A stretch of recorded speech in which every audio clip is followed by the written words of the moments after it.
안녕하세요. 오늘은 맘TV 여러분들을 위해서 새롭게 준비한 시간입니다.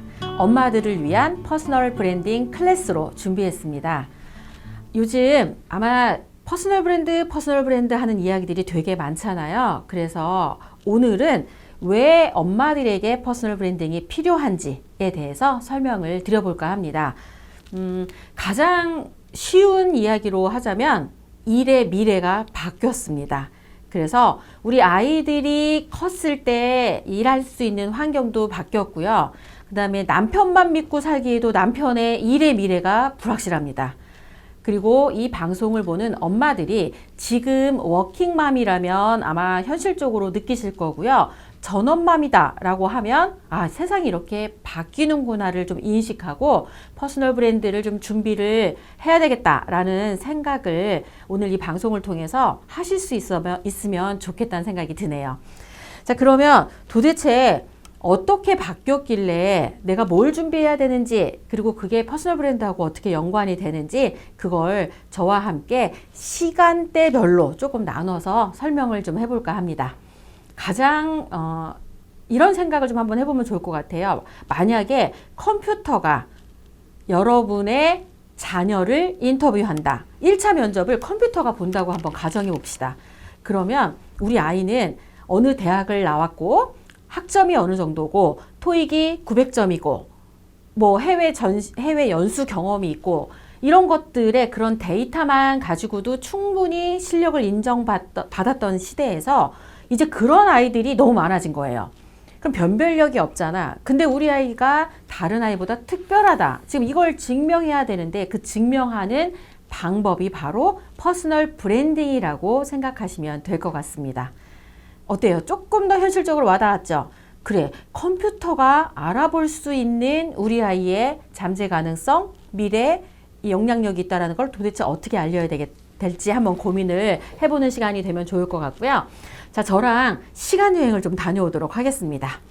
왜냐하면 시간이 바뀌었고 바뀐 시대마다 일을 하는 방식이 바뀌었습니다. 그래서 퍼스널 브랜드가 필요해진 건데 이 개념이 없는 상태로 그냥 기술적인 것만 배우게 되면 안 해도 괜찮아 이렇게 생각할 수 있을 거잖아요. 그게 아니라는 걸 좀 알려드릴 필요가 있을 것 같아서 저랑 먼저 18세기 농경사회, 그러니까 조선시대쯤으로 생각하면 될 것 같아요. 우리 대부분의 농민들이 일을 하는 방식은 주로 육체, 힘을 이용하는 거였습니다. 그래서 그 시절에 태어난 남자는 태어나면서 그냥 인재였어요. 맞죠? 왜냐하면 힘을 쓸 수 있었으니까. 그런데 그 시절에 태어난 여자는 어땠을까요? 맞아요. 주로 인죄에 해당했어요. 태어난 게 그냥 인죄야. 왜? 힘을 잘 못 쓰니까. 농사 지을 때는 주로 우리의 손, 허리, 다리의 힘으로 농사를 짓잖아요. 그게 인재였어요. 자, 그런 상황에서 이제 19세기로 넘어옵니다. 19세기에 가장 이 눈에 띄는 변화라고 한다면 공장에서 일을 하기 시작한 거예요. 공장에서 대량 생산을 하기 위해 증기 기관차도 나오고 방직기계도 나오고 이런 공장에서 일을 하는데 우리가 공장에서 일을 한다라고 할 때 우리의 신체 중에 주로 어디를 활용해서 일을 했는지 한번 생각해 보시겠어요? 네, 맞아요. 손입니다. 근데 이 손이 막 아티스트, 막 정교한 이런 그 아티스트의 손이 아니라 그냥 라인에 딱 줄 서가지고 성실하게 1시간 일하고 2시간 일하고 3시간 일하고 하루에 8시간 일하면 정상적으로 딱 근무한 거예요.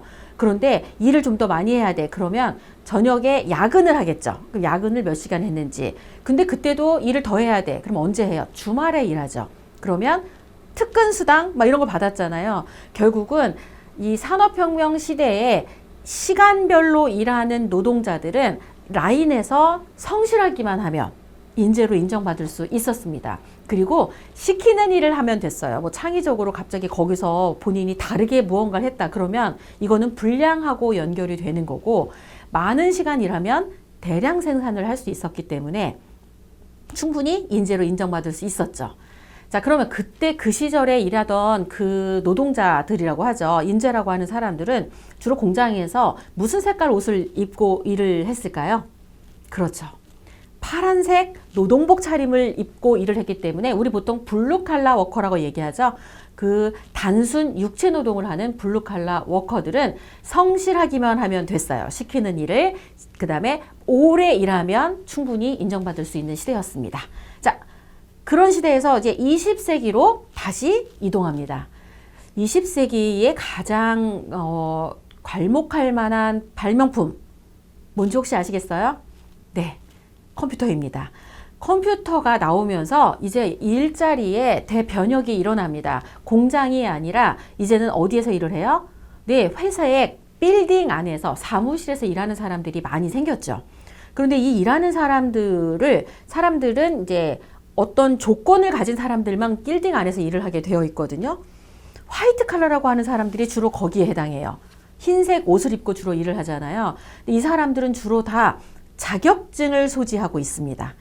자, 그러면 여기서 여러분하고 생각해 볼 문제. 자격증을 딸 때 우리는 우리의 신체 중에 주로 어디를 활용했을까요? 제가 이렇게 질문을 하면 되게 많은 분들이 머리요 막 이래. 머리를 썼대. 그런데 진짜로 우리 아이가 시험 공부 준비하는데 책을 보다가 머리를 쓴다고 막 이렇게 딴 데를 보면서 이러고 있으면 어떤 일이 벌어질까요? 뒤통수한테 딱 맞겠죠. 야, 딴 생각하지 말고 공부해. 이 얘기는 우리가 지금까지 자격증을 따거나 시험을 보기 위해 했던 공부는요, 실제로 머리를 쓴 게 아니라 뭘 쓴 거예요? 암기력을 쓴 거예요.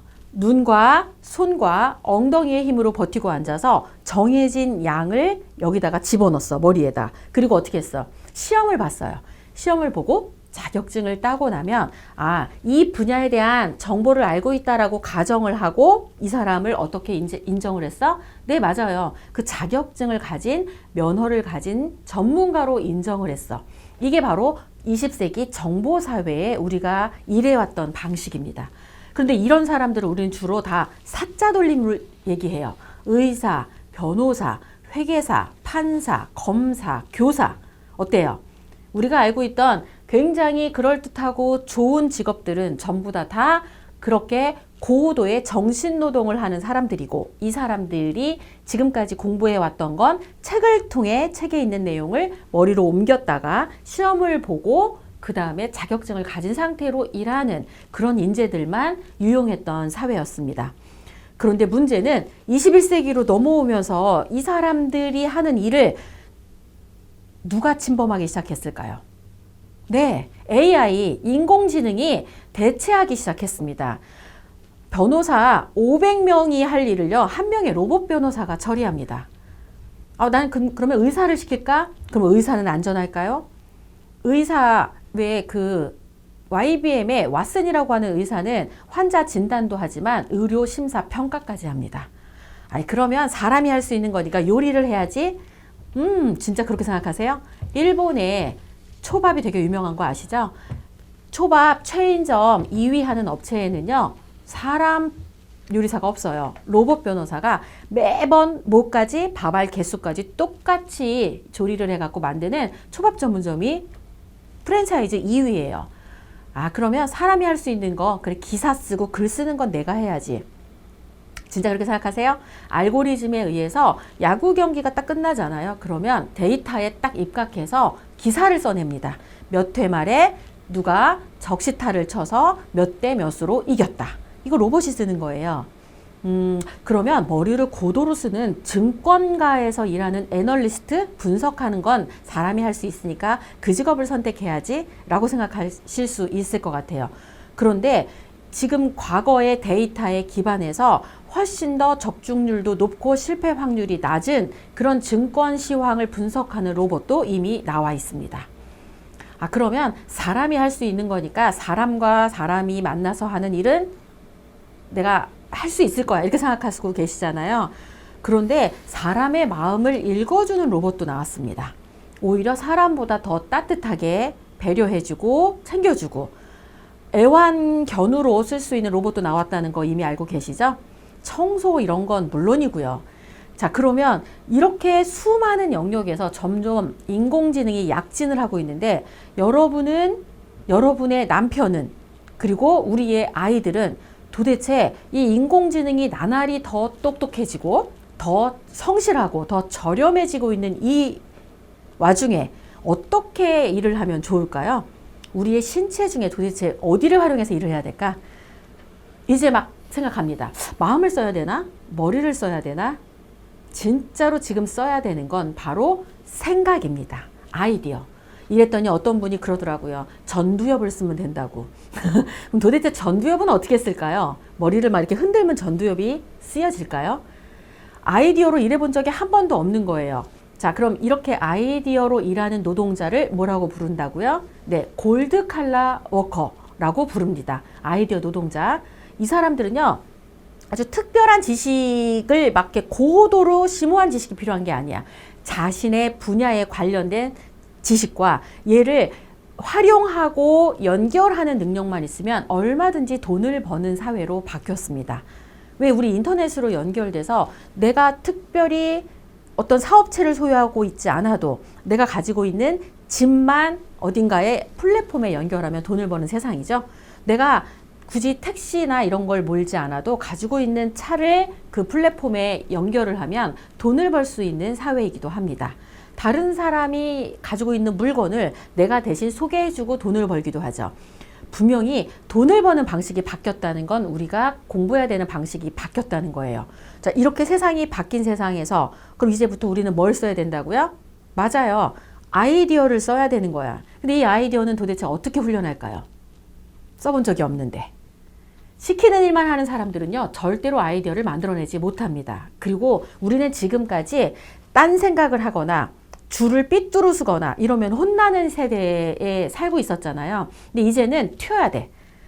내가 그런 아이디어를 만들고 만든 아이디어를 가지고 실제로 결과까지 만드는 일까지를 다 해야 되는데 이런 세상에서 아이디어를 만드는 걸 어떻게 해야 되느냐? 그럼 여러분하고 다시 또 제가 또 공간 이동을 해봐야 되겠죠? 조선시대로 다시 한번 넘어가 보겠습니다. 조선시대에 양반과 천민을 가르는 기준이 뭐였을까요? 네, 글을 읽느냐 못 읽느냐였죠. 근데 양반은 천민이 글을 읽는 걸 극도로 싫어했어요. 천민이 글을 읽다가 걸리잖아요. 그럼 어떻게 했을까? 네, 멍석말이를 해서 막 두들겨 패고 그 다음에 책은 박박 찍고 불사르기까지 했습니다. 그래서 도대체 왜 그랬는지 양반에게 물어봤어요. 천민이 책을 안 읽으면 어떤 상황이 생기냐면 그냥 정해진 논에서 열심히 농사를 짓고 그 다음에 조금 나눠주면 그냥 등 따시고 배부를 정도면 행복하다라고 여기며 살게 돼요. 그런데 천민이 글을 읽기 시작하잖아요. 그러면 생각이라는 걸 해. 그리고 이 생각을 하면 어떻게 변하냐면 논리적으로 생각을 해. 그래서 이거 좀 부당한 것 같아.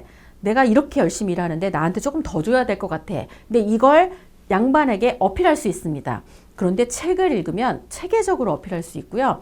혼자서 어필하지 않아요. 왜? 주변 사람들을 규합할 수 있는 힘이 생겨. 왜? 논리가 생겼으니까. 그렇게 해서 양반한테 데모도 하고 시위도 하죠. 양반 입장에선 엄청 불편해요. 그러니까 어떻게 해? 책을 절대 읽게 안 한 거예요. 자, 이제 21세기 지금 시대로 넘어옵니다. 여러분 혹시 지금 책을 읽으면 누가 와서 책을 막 뺐나요? 책을 구하러 어디 멀리 산 넘고 물 건너서 어디 가셔야 되나요?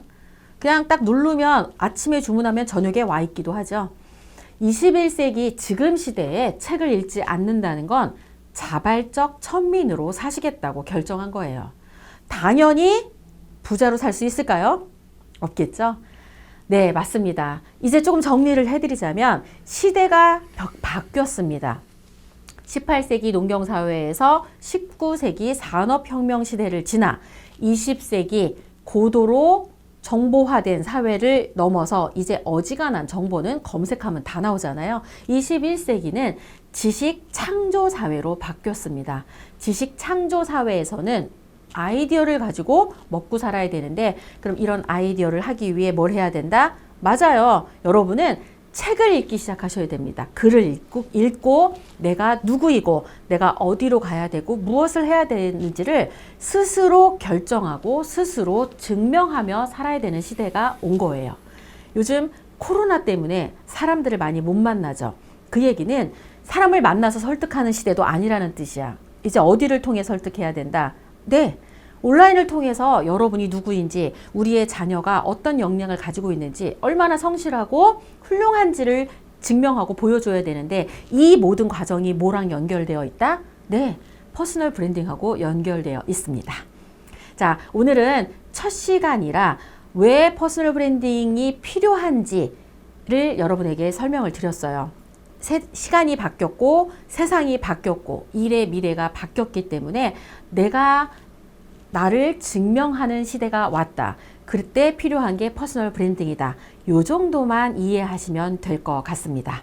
다음 시간에는 어떤 이야기를 해드릴 거냐면 그럼 도대체 퍼스널 브랜드가 뭐고 그 다음에 퍼스널 브랜딩은 뭐고 이 언어에 대해서 두 가지가 좀 다르거든요. 이걸 비교해서 설명드리는 그 시간을 준비하도록 하겠습니다. 맘TV와 함께라면 여러분의 퍼스널 브랜딩은 쭉쭉 올라갈 거라고 확신합니다. 저는 다음 시간에 뵙도록 하겠습니다.